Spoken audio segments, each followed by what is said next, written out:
우리는 지난주일에 초대교회에 일어났던 가장 큰 기적들 중에 하나를 묵상했습니다. 이 기적의 주인공이 되었던 거린을 생각해보면 은혜가 무엇인가 라는 사실을 다시 깨닫게 됩니다.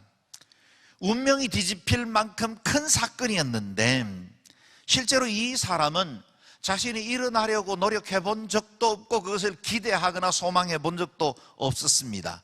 이 사람도 매일 성전에 올라가기는 했지만 경건한 삶을 위한 것도 예배를 위한 것도 아니었습니다. 어느 누군가의 도움을 받아 구걸하기 위해서 성전 미문 앞에 앉아 있었습니다. 그런던 어느 날 동전 몇 입을 얻을까 하여 내민 손이었는데 구원자 예수 그리스도의 손이 그를 붙들어 주신 겁니다. 그리고 영원한 생명과 함께 치유를 얻게 된 것입니다. 성전 밖에 살던 인생이었는데 성전 안으로 걷기도 하고 뛰기도 하며 하나님을 찬양하는 놀라운 삶의 변화가 이루어지게 된 것입니다. 이 뜻밖에 주어진 은혜, 상상도 못했던 복이 이 개인에게 임함으로 그의 개인과 인생이 완전히 새로워지게 되었습니다. 그런데 이 사람을 묵상하다 보면 저와 여러분에게도 이와 같은 은혜가 임했다는 사실을 알게 됩니다. 우리 중에 자격이 있어서 구원받은 사람 어디 있겠습니까? 비교 종교학 연구하고 공부해서 예수 믿기로 결정하고 그래서 신앙생활 여기까지 이어온 사람이 어디 있겠습니까? 하나님의 전적인 선택과 지명으로 우리는 구원받았고 그 은혜로 영생을 얻어서 저와 여러분 이렇게 예배하는 믿음의 백성들 된 줄로 믿습니다. 우리는 하나님의 일방적인 은혜로 선택받았고 구원 얻어 하나님의 자녀가 되는 특권을 가지게 되었습니다. 그래서 우리도 이제는 성전 안 인생으로 하나님을 찬양하고 예배하는 백성들로 변화된 것입니다. 이 거리는 나사렛 예수 그리스도의 이름으로 벌떡 일어나 뛰어들어가 성전 안으로 들어가 하나님을 찬양했습니다. 여러분, 이 사람의 그 감정 상태를 한번 묵상해 보십시오. 그냥 예사스럽게 내가 치유받았다는 사실을 말할 수는 없었을 겁니다. 그야말로 미친 듯이 소리 지르고 환호하며 하나님이 내게 행하신 일을 보라고 외치지 않았겠습니까? 그야말로 자기의 인생에 일어난 이 놀라운 기적들을 사람 앞에 자랑하고 싶었을 겁니다. 이 소문이 빠르게 퍼지면서 사람들이 그의 곁으로 몰려들기 시작합니다. 본문 11절 말씀을 읽어보겠습니다. 시작. 그 사람이 베드로와 요한을 붙잡고 있을 때 모든 백성이 크게 놀라 솔로몬의 행각이라 불리는 곳으로 달려와 그에게 몰려들었습니다. 아멘. 우리말 번역에는 그 사람이 베드로와 요한을 붙잡고 있을 때라고 표현했지만 아마 내용적으로 보면 베드로와 요한 곁에 바짝 붙어 있었다라고 번역하는 것이 나을 겁니다. 어떻게 놓겠습니까? 어떻게 고맙다는 한두 마디에 말하고 헤어질 수 있는 사람이겠습니까? 자기의 운명이 바뀌고 삶이 새로워졌습니다. 그 곁을 떠나고 싶지 않았을 겁니다. 이 능력 있는 사람들 곁에 늘 머물고 싶었을 겁니다. 이렇게 솔로몬 행각 부근에 베드로와 요한 그리고 이 일어나게 된 거린이 함께 서 있는 것을 보고 성전에 기도하러 왔던 많은 사람들이 순식간에 모여들기 시작했습니다. 베드로는 이 사실이, 이 기적이 그냥 단순히 저 사람들에게 놀라운 사건 하나로 그치지 않고 이것이 복음을 전파하는 기회가 되기를 원했습니다. 그래서 모여든 군중을 향해 베드로는 두 번째 전도 설교를 시작합니다. 12절 말씀 읽어봅니다. 시작. 베드로가 이것을 보고 백성에게 말했습니다. 이스라엘 사람들이여 왜 이 일을 이상하게 생각합니까? 또 우리 자신의 능력과 경건으로 이 사람을 걷게 한 것처럼 왜 우리를 주목합니까? 베드로의 설득은 이랬습니다.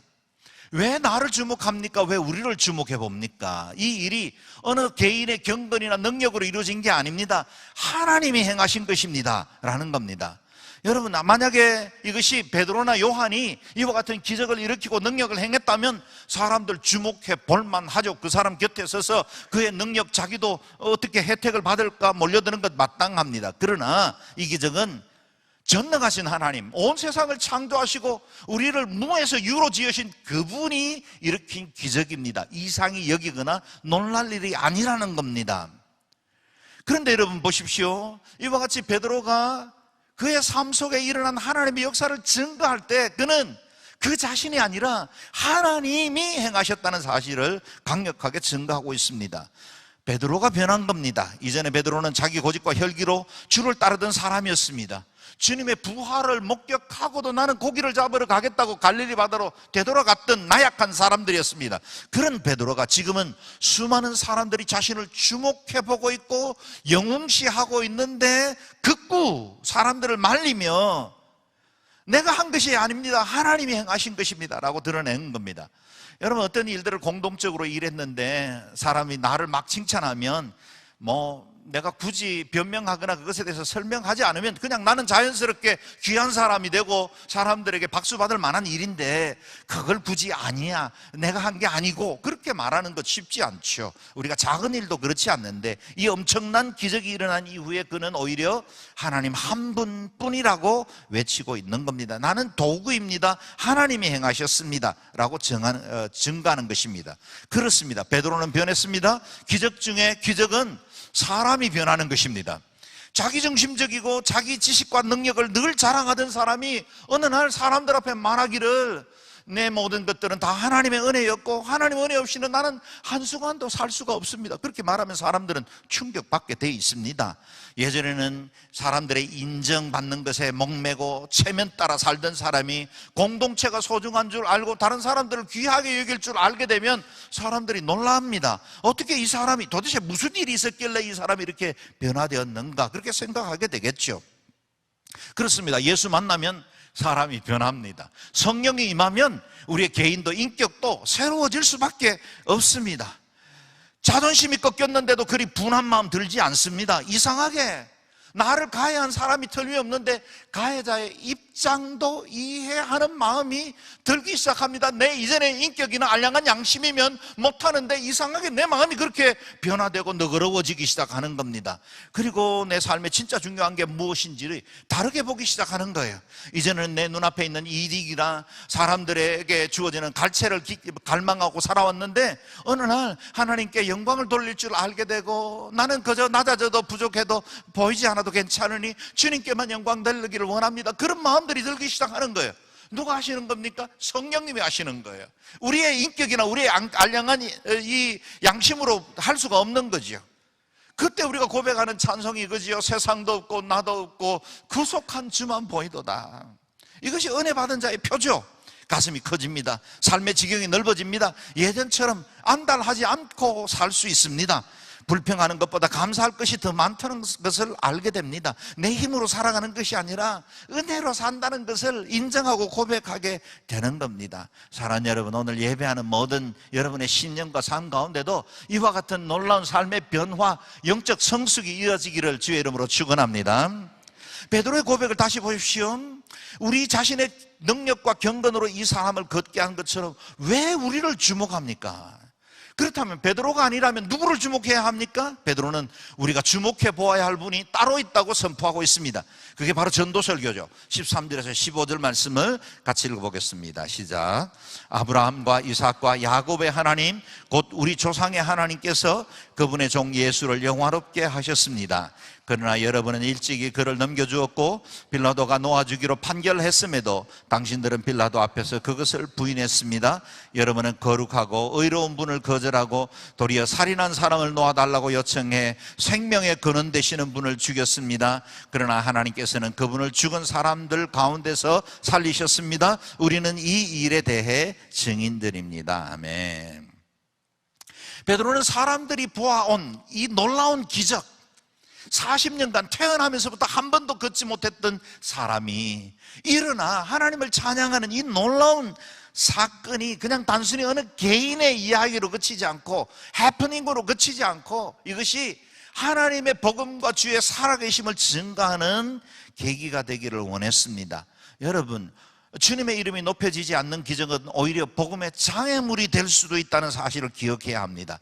교회 역사 가운데 수많은 기적과 능력이 드러났고 또 우리 대한민국의 부흥의 시기에 엄청난 능력을 행했던 많은 사람들이 있었죠. 그런데 그들 중에는 어떤 사람들은 이단으로 빠지고 이단 교주가 되기도 했습니다. 그래서 많은 순진한 그리스도인들을 미혹해서 이단에 빠지게 하는 악한 자의 역할도 하게 된 것입니다. 기적이 일어난 것이 목적을 잃어버리면 복음의 걸림돌이 될 수도 있습니다.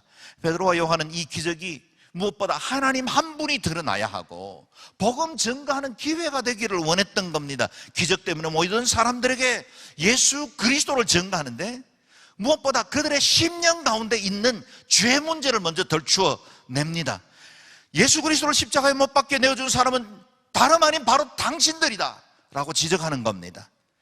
여러분은 거룩하고 의로운 분은 거절하고 생명의 근원 되신 분을 죽였습니다.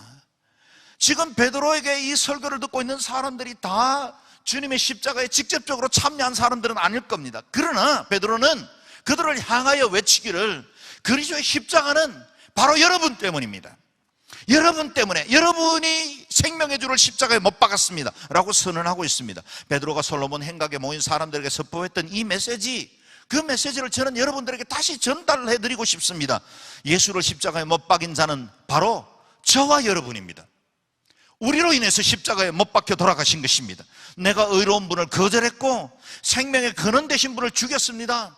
오히려 악당이었던 바라바를 놓아주라고 외쳤고, 그리고 예수를 십자가에 못 박으라고 외친 그 군중들 중에 내가 한 사람이었습니다.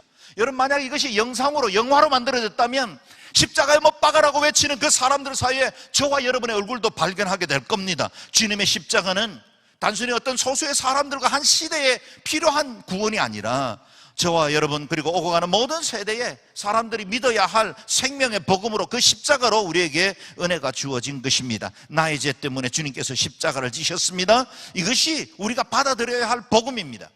여러분, 이 사실이 제대로 인정되지 않으면 예수의 십자가와 나는 상관이 없습니다. 2000년 전 갈보리의 어느 조그마한 언덕에서 일어났던 사건으로 그치고 말 겁니다. 그런데 그것이 저와 여러분의 죄를 대속하기 위한 하나님의 놀라운 구원의 계획이고, 그 십자가 사건이 나의 죄, 곧 내가 못 박혀야 할 자리에 그리스도가 십자가에 못 박혔다는 사실을 인정하기 시작할 때 그 구원이 나의 구원이 됩니다.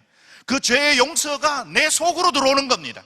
내 모든 죄가가 도말되고 내가 살아온 모든 과거를 십자가에 못 박아 이제는 그리스도 안에서 새 피조물이라고 말할 수 있게 되는 것입니다. 이 사실을 받아들이지 않으면 언제나 구원이 막연해질 겁니다. 예수님과의 관계는 결코 이 십자가를 인정하지 않고는 발전하지 않습니다. 온 인류를 향한 하나님의 사랑과 함께 나를 사랑하시고 나를 위해 십자가에 못 박이신 주님, 그 주님이 여러분의 구주가 되시기를 주의 이름으로 축원합니다. 이 십자가의 사건은 오늘 본문 말씀을 듣고 있는 우리의 구원 사건입니다. 여러분과 나를 위한 하나님의 은혜입니다. 그러므로 우리도 베드로처럼 이렇게 고백할 수 있습니다. 우리는 이 일에 대해 증인들입니다. 그렇습니다.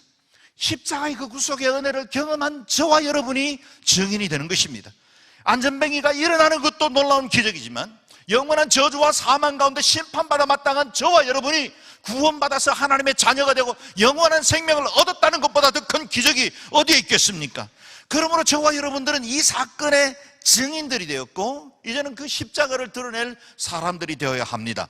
저와 여러분, 저를 따라 고백해 보실까요? 나도 이 일의 증인입니다. 나도 이 일의 증인입니다. 아멘. 저와 여러분이 십자가에 못 박히신 그리스도를 증거하는 믿음의 사람으로 살기를 주의 이름으로 축원합니다. 아멘. 16절 말씀을 읽어보십시다. 시작. 예수의 이름을 믿는 믿음으로 인해 그분의 이름이 여러분이 보고 아는 이 사람을 온전케 했으니 예수로 인해 난 믿음이 여러분 앞에서 이같이 그를 완전히 낫게 했습니다. 아멘. 베드로는 이 안전뱅이가 일어나서 그 다리가 건강을 얻게 된 것은 예수의 이름 때문이야 라는 사실을 전하고 있습니다. 여기 주목해야 할 단어가 하나 나오는데 그것이 바로 믿음이라는 것입니다. 기적이 일어나려면 반드시 믿음이 필요합니다. 믿음의 접촉점이죠. 자동차 엔진도 옛날 내연기관의 자동차들은 다 그렇죠. 스타트 모터라는 것이 있습니다. 그냥 단순히 가만히 있는 엔진에 처음 불꽃을 일으키는 스타트 모터가 처음 움직이기 시작해야 그 다음부터 내연기관이 자동적으로 움직이기 시작하는 겁니다. 여러분, 우리의 믿음도 그래요. 우리 안에 있는 구원도 우리가 주님 앞에서 능력이나 기적을 받으려면 스타트 모터가 필요합니다. 그게 바로 우리에게 믿음이라는 거예요. 그래서 그 믿음이 우리에게 불꽃을 일으키면 그 스파크가 곧 우리에게 새 생명을 허락하고 우리에게 능력을 주고 우리를 그리스도의 사람으로 살아갈 수 있는 힘과 용기가 되는 겁니다. 주님 말씀하시죠. 할 수 있거든이 무슨 말이냐? 믿는 자들에게는 능치 못할 일이 없느니라. 믿음은 바라는 것들의 실상이요 보지 못하는 것들의 증거다. 믿음 없이는 하나님을 기쁘시게 할 수도 없고 하나님의 기적과 능력을, 구원을 기대할 수도 없습니다. 그래서 16절 말씀을 다시 보면 거기에 두 가지 이 믿음에 대한 내용이 설명이 나오는데, 첫 번째는 예수의 이름을 믿는 믿음으로 인해 그 사람이 온전케 되었다고 말합니다. 예수의 이름을 믿는 믿음이 있어야 구원을 받습니다. 기적도 일어납니다. 동시에 그 믿음은 또 다른 전제가 있는데 예수로 인해 난 믿음이어야 합니다. 여러분, 구원이 그냥 단순히 우리가 예수를 믿는 것뿐만 아니라 그 믿음이 출처가 우리가 아니라 예수로 인해서 난 믿음이어야 합니다. 그래야 우리의 구원이 온전해지고 우리의 구원이 완성될 수 있습니다. 진실한 믿음은 예수로 인해서 난 믿음입니다. 예수께로부터 온 믿음이란 예수의 이름이 드러나는 믿음이죠. 예수님의 뜻과 계획이 드러나는 겁니다. 내가 믿는 이 믿음으로 인해서 그냥 단순히 내가 잘되고 구원받고 형통한 것으로 그치지 않고 이 이름으로 인해서 주님의 이름과 주님의 뜻이 드러나게 하는 것입니다. 그래서 믿음 만능주의를 주의하셔야 됩니다. 모든 것들이 다 포지티브 띵킹, 긍정적인 아이디어로만 이루어지는 게 아니라는 겁니다. 내가 이것은 될 줄로 믿습니다, 반복한다고 해서 믿음이 자라나는 게 아닙니다. 체면 걸듯이 주문하듯이 반복해서 강화시켜 나가는 믿음이 아니라 위로부터 난 믿음, 그것은 예수로부터 난 믿음입니다. 그래서 믿음도 하나님의 선물입니다. 여러분, 우리가 어느 날 예수 잘 믿어보려고 애써서 성경을 읽고 또 기독교 관련된 책자를 읽다가 어느 날 믿음이 든다고 말했던 그 한순간을 한번 떠올려 보십시오. 내가 믿기로 결정한 그건 의지적으로 내가 신앙생활은 시작할 수 있지만 내가 믿어지는 건 내 의지로 안 됩니다. 어느 날 성령님이 우리 속에 훅 들어오는 거예요. 그래서 이전에는 그것에 대해서 이상한 오심이나 여러 가지 다양한 생각들을 했는데 어느 날부터는 믿어지기 시작하는 거예요. 그래서 믿음도 선물입니다. 하나님 앞에 우리가 주님이 주시는 그 믿음을 가질 때, 예수로부터 난 믿음이 있을 때 우리의 심령이 온전히 새로워지고 구원이 임하는 겁니다. 그래서 이걸 이렇게 설명할 수 있습니다. 나의 고백과 주님의 은혜가 만날 때 예수로 말미암는 참 믿음을 소유할 수 있습니다. 진짜 믿음은, 예수로부터 난 믿음은 나의 고백과 함께 주님의 은혜, 성령님이 나를 인치시고 내게 감동을 주시고 나의 믿음을 온전케 하시는 이 두 가지가 만날 때 우리의 구원도 우리의 믿음도 온전해질 수 있다는 겁니다. 그래서 예수로 말미암는 그 믿음을 소유하면 우리가 의롭다 인정받습니다. 영생을 선물 받습니다. 치유도 일어납니다. 귀신도 떠나갑니다. 죽은 자도 살립니다. 우리의 개인의 경건과 능력이 아니라 예수의 이름이 우리 가운데 주어지고 그 예수의 이름을 위로부터 난 믿음으로 우리가 확정하게 될 때 우리의 모든 연약함이 변화되어 강건한 하나님의 사람으로 변화될 수 있습니다. 오늘 예배하는 우리 모든 성도들에게 하늘로부터 임하는 예수로부터 말미암는 믿음이 있기를 바랍니다. 그래서 여러분의 삶에 그동안 좌절하고 낙심해 있었던 그 모든 연약한 다리에 힘을 얻고 걷기도 하고 뛰기도 하며 하나님을 찬양하는 담대한 인생으로 변화될 수 있기를 바랍니다. 이제 베드로는 군중을 향하여 십자가에 부활하신 예수님 앞으로 나아오라고 권면하고 있습니다. 17절 말씀을 읽겠습니다. 시작. 형제들이여, 이제 나는 여러분이 여러분의 지도자들처럼 무지에서 그렇게 행동했던 것을 압니다. 이 짧은 말씀이지만 이 말씀이 거기 설교를 듣고 있는 사람들에게는 얼마나 큰 위로가 되었을까 그런 생각을 합니다. 너희가 십자가에 못 박혀 죽었다라고 말할 때 사람들은 덜컥 두려웠을 겁니다. 가까이 나아갈 수도 없었을 겁니다. 그런데 베드로가 여러분이 십자가에 못 박게 내어둔 것은 여러분이 무지했기 때문에 그렇게 행동했던 것을 압니다. 이 말은 그냥 단순히 베드로의 설교가 아니라 우리 하나님께서 그들에게 주신 위로이기도 하지요. 자주 넘어지는 우리에게 변명할 여지를 남겨주십니다. 회복의 길을, 뒷문을 슬쩍 열어두신 거죠. 내가 실수했어, 내가 부족했어, 내가 그때는 미숙해서 그랬어 라고 이해할 수 있도록 우리에게 길을 열어주시는 겁니다. 이게 복음입니다. 하나님의 평안이죠. 여러분, 우리가 지금까지 살아오는 날 동안에 다 온전하고 다 바르게 살지는 못했을 겁니다. 쉬 넘어지기도 하고 주의 이름 배반하기도 하고 말씀 뻔히 알면서도 어기고 불순종한 때도 있었습니다. 우리 주님이 우리의 무지와 연약함을 이해하고 계십니다. 우리가 그때 제대로 복음에 대해서 알았다면 그리 살지는 않았을 겁니다.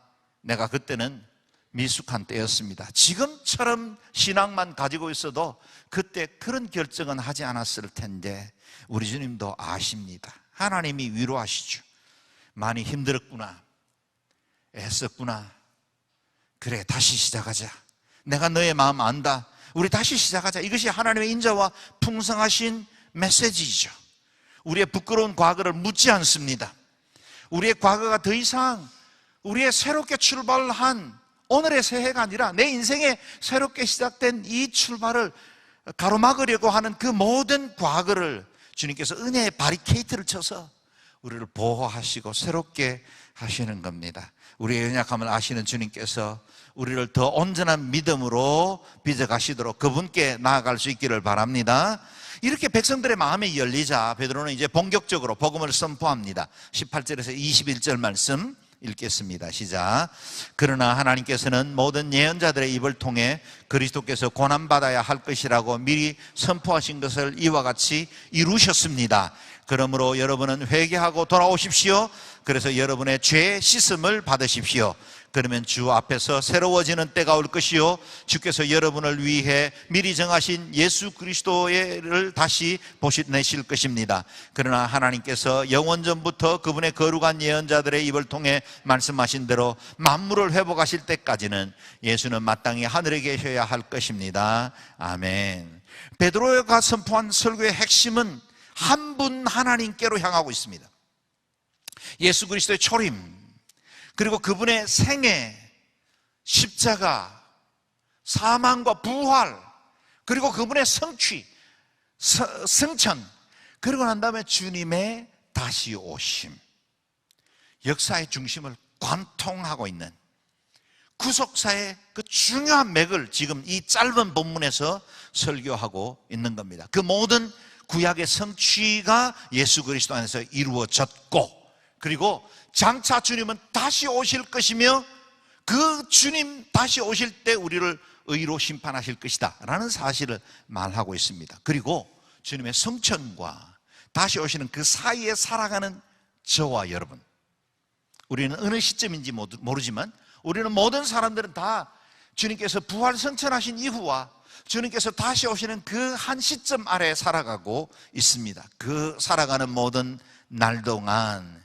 주님께서 우리를 붙드시고 보호하시고 인도하시고 능력 주시고 동행해 주신다고 약속해 주시는 것입니다.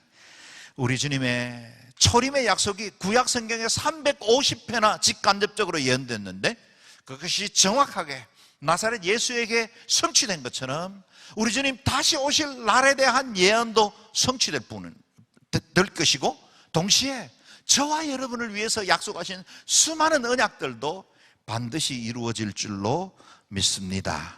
그러므로 하나님이 우리 편이시고 하나님이 우리와 함께 하신다면 우리의 생애는 지금 눈앞에 어떤 현실이 펼쳐져 있든지 여러분 두려워하거나 염려하지 마십시오. 하나님이 여러분과 함께 하시고 여러분을 가장 완전하고 아름다운 길로 인도하실 줄로 믿습니다. 그리스도 안에 있는 하나님의 자녀들에게는 우발적이고 우연적으로 이루어지는 사건은 존재하지 않습니다. 한 아사리온에 팔리는 참새 한 마리의 생에도 우리 주님께서 주관하신다고 하십니다. 들에 이름 모를 들꽃조차도 주님께서 입히신다고 하십니다. 하물며 너희일까 보냐. 하물며 하나님의 자녀인 저와 여러분에 대한 하나님의 보정이 있는 줄로 믿습니다. 여러분, 벗어날 수 없는 운명이란 없습니다. 조상들로부터 연결되어진 그 어떤 저주나 사망이 있다 할지라도 여러분 예수 그리스도 안에 있으면 이 모든 것들은 끊어질 것이요 그리스도 안에서 새로워질 줄로 믿습니다. 만약 저와 여러분을 위한 어떤 운명, 데스티니라는 단어가 적용된다면 아마 그것은 저와 여러분은 복받을 운명이요 영원한 생명을 얻을 운명이요 하나님의 자녀가 될 운명이요 영원한 천국에서 주와 함께 거할 운명인 줄로 믿으시기를 바랍니다. 여러분과 나의 삶 속에 보증하시는 하나님의 그 보증하심이, 약속이 일평생 우리와 함께 하실 줄로 믿습니다. 그러므로 어떤 상황, 어떤 환경을 만나든지 두려워하지 마십시오. 너희는 마음에 근심하지 말라. 하나님을 믿으니 또 나를 믿으라. 예수 그리스도를 믿으십니까? 그분이 여러분의 인생과 삶을 책임지실 것입니다. 세상에서 너희가 환난을 당하나 담대하라. 내가 세상을 이겼노라. 그 어떤 환난, 어떤 고난 가운데 있더라도 두려워하지 마십시오. 주님께서 우리를 지키시고 기필코 승리하게 하실 줄로 믿습니다. 볼지어다 내가 세상 끝날까지 너희와 항상 함께 있으리라. 주님이, 영원하신 하나님의 아들이 저와 여러분에게 언약하셨습니다. 어디로 가든지, 무엇을 하든지, 어떤 어둠의 길을 걷고 있든지, 인생의 계곡을 지나고 있든지 주님이 여러분과 함께 하셔서 선한 목자 되시고 여러분을 아름다운 길로 인도해 주실 줄로 믿습니다. 이 복된 언약은 어떻게 누릴 수 있을까요? 19절 말씀을 다시 주의해서 읽어봅니다. 그러므로 여러분은 회개하고 돌아오십시오. 그래서 여러분의 죄 씻음을 받으십시오. 이 단계를 거치지 않고는 언약되어진 그 많은 약속들이 무위로 끝나게 될 겁니다. 우리를 위해서 예비하신 하나님의 은혜를 누리는 첫 단계가 회개입니다. 회개라는 말은 돌아선다는 뜻입니다. 하나님은 우리의 모든 지은 죄에 대해서 책임지라고 요구하지 않습니다. 회개하라고 하십니다. 회개하러 가신 것은 이전에 우리가 지은 모든 죄값을 다 치르고 청산한 후에 돌아오라고 말하는 게 아닙니다. 회개의 조건은 하나입니다. 내가 죄인이라는 사실을 인정하는 것입니다. 나는 죄인입니다.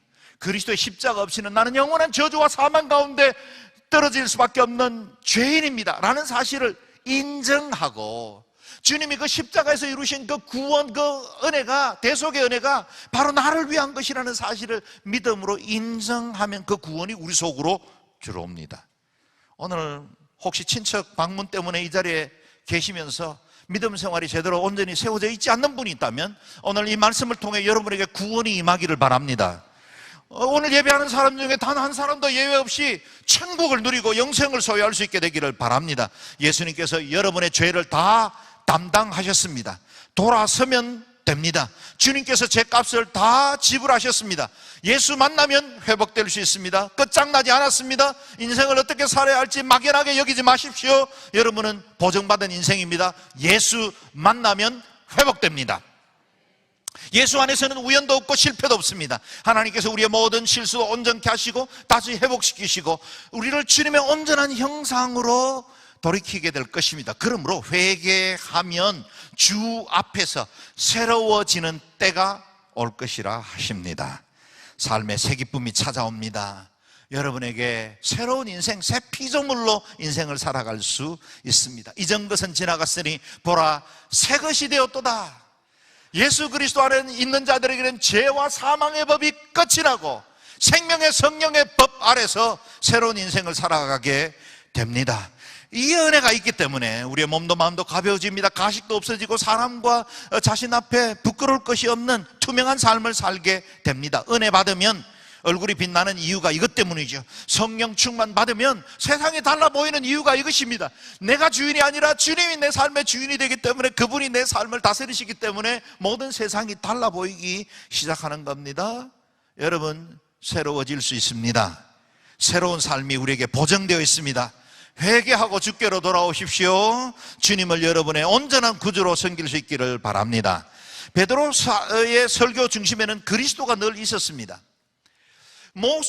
이전의 모든 설교들은 다 모세를 중심으로 율법에 관한 설교들을 율법 학자들은 가르치고 있었지만 베드로는 이 모든 구원에는 그리스도가 있음을 선언하고 있습니다. 그래서 예로 든 세 사람이 있습니다. 모세도 사무엘도 그리고 아브라함도 다 그리스도 한 분만 증거하고 있다는 사실입니다. 쭉 말씀을 읽어보겠습니다. 먼저 모세도 베드로 예수님을 증거하는 자라 했습니다. 22절 23절 읽겠습니다. 시작. 모세는 말하기를 주 하나님께서 너희를 위해 너희 형제 가운데 나 같은 예언자 하나를 세울 것이니 그가 너희에게 말하는 것은 무엇이든지 다 들으라. 누구든지 예언자의 말을 듣지 않는 사람은 백성들 가운데 멸망당할 것이다 라고 했습니다. 아멘. 모세가 율법을 통해서 예언을 했는데 구체적으로 메시아가 어떤 모습으로 올지는 그도 역시 그림자와 같이 희미하게만 보고 있었습니다. 그래서 그가 성령의 계시를 받아서 기록하여 남기기를 나 같은 예언자가 또 나타날 것인데 그의 말을 들어야 한다. 그의 말을 듣지 않으면 멸망할 것이다 라고 한 겁니다. 그 말씀이 예수 그리스도 안에서 성취되었다는 겁니다. 모세 같은 예언자가 누구입니까? 예수 그리스도입니다. 그의 말을 들어야 합니다. 그 말을 들어야 구원의 길을 얻을 수 있습니다. 내가 길이요 진리요 생명이니 나로 말미암지 않고는 아버지께로 올 자가 없다고 하셨습니다. 그분이 바로 구원의 성취되신 예수 그리스도입니다. 사무엘에 대한 예언도 있었습니다. 24절을 읽겠습니다. 시작. 또 사무엘과 그 뒤를 이은 모든 예언자들도 이때를 가리켜 예언했습니다. 구약시대에 이어가는 모든 예언자들, 사무엘은 예언자들의 대표였죠. 그와 함께 모든 예언자들도 다 예수 그리스도를 증거하고 있었습니다. 뿐만 아니라 그들의 믿음의 조상 아브라함도 예수님을 증거합니다. 25절에서 26절 읽겠습니다. 시작. 여러분은 예언자들의 자손이요 또 하나님께서 여러분의 조상들과 더불어 세우신 언약의 자손입니다. 하나님께서 아브라함에게 내 후손으로 인해 땅의 모든 족속이 복을 받을 것이다 라고 말씀하셨습니다. 하나님께서 여러분의 악으로부터 각자 돌아서게 하셔서 여러분에게 복 주시려고 자기의 종을 세워 여러분에게 먼저 그를 보내셨습니다. 아멘. 구약 성경에 예수 그리스도를 예표하는 가장 중요한 인물이 바로 아브라함과 다윗입니다. 예수님은 아브라함과 다윗의 자손 예수 그리스도로 오셨죠. 그리고 아브라함에게 약속하셨던 그 삼중적인 축복이 예수 안에서 다 성취되었습니다. 아브라함 역시 예수님을 증거합니다. 다시 말해 예수님은 구약의 모든 선지자와 율법을 완성하러 오신 바로 그 메시아입니다. 그분이 바로 저와 여러분의 구주 예수 그리스도이십니다. 사랑하는 여러분, 40년 만에 일어나 걷기 시작한 이 사람을 주목하는 것도 중요하지만 무엇보다 이 사람 가운데 일하고 역사하셨던 예수 그리스도, 그분을 주목하여 볼 수 있기를 바랍니다. 그 주님이 우리의 유일한 구주가 되십니다. 그 주님이 우리의 영원한 생명이십니다. 그 주님의 이름을 온전히 의지하고 위 예수로부터 말미암는 그 믿음을 소유할 때 여러분에게 의가 임합니다. 구원이 임합니다. 영원한 생명이 주어집니다. 천성에서 살게 되는 영원한 천국이 여러분의 것이 될 줄로 믿습니다. 이 유일하신 분 예수 그리스도의 이름을 굳게 붙드시기를 주의 이름으로 축원합니다.